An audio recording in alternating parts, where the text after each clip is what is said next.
Hello guys, welcome back to my movie date vlog. So কে কোথায় থেকে আমার ব্লগটা দেখতেছো কমেন্ট করে জানাবে কিন্তু। এনিওয়েজ, উইদিন ফ্রাইডেতে তোমাদের ভাইয়াকে সাথে নিয়ে চলে গেছিলাম মুভি দেখতে। আর তোমরা তো সবাই জানো ফ্রাইডেতে ঢাকার রাস্তা কী পরিমাণ ফাঁকা থাকে।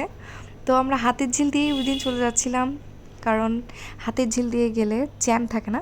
ও বাই দ্য ওয়ে, আমরা আবার ওই দিন অ্যাজ শুক্রবার বিরিয়ানি না খেলে কি হয়, তো আমরা বোবা বিরিয়ানি থেকে আবার কাচ্চি খেয়ে চলে যাচ্ছিলাম আবার মুভি দেখতে।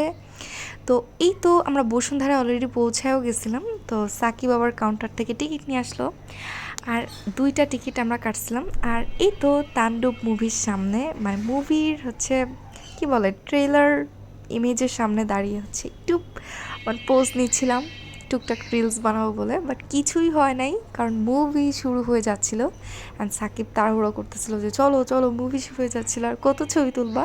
তো ছবি তো একটাও তুলেই দেয় নাই, একটা ভিডিও করছে তা নিয়েও করবেই না এমন। তো যাই হোক, তো এই তো আমরা আমাদের সিট খুঁজে বসলাম, বাট ততক্ষণে মুভি শুরু হয়ে গেছে। আর ওই দিন আমি হাই হিলসের সাথে নুপুর পরছি। আমি জানি না আমার মতো কে কে হাই হিলসের সাথে নুপুর পরে। যাই হোক, ব্যাপারটা ফানি হইলেও কিন্তু আমার কাছে খুবই ভালো লাগছে। আমরা সিট খুঁজে পেতে পেতে ততক্ষণে ইন্ট্রো শুরু হয়ে গেছে। তো লাস্ট পর্যায়ে যতটুকু ইন্ট্রোর ক্লিপ নিতে পারছি ওইটাই দেখাচ্ছি। তো তাণ্ডব মুভির এত এত ট্রেলার দেখছি আমরা, চলেন আজকে আপনাদেরকে স্পয়লার দিয়ে দিই। তো যারা এখনও তাণ্ডব মুভি দেখেন নাই তাদের জন্য কিন্তু এই ভিডিওটা না। তো আর যারা দেখছেন তাদের জন্যও হতে পারে, আবার যারা এক্সাইটেড তাদের জন্যও হতে পারে। আর জেনে শুনে যদি স্পয়লার খান তাহলে তো আমার কিছু করার নাই ভাই। যাই হোক, আমার মতে যারা একটু thrilling or action based movie বেশি পছন্দ করে তাদের জন্য এই মুভিটা ফুললি সুইটেবল।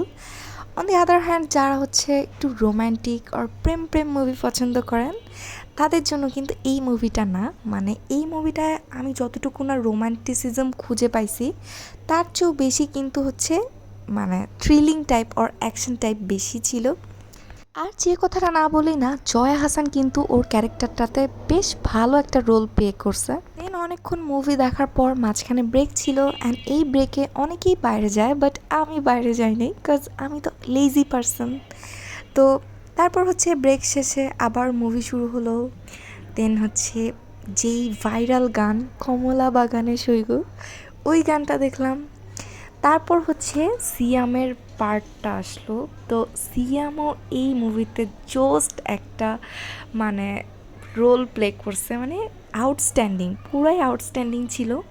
ওর ক্যারেক্টারটাও ভালো ছিল খুব, যদিও ভিলেন ক্যারেক্টার ছিল, বাট খুবই খুবই ভালো অ্যাক্টিং ছিল।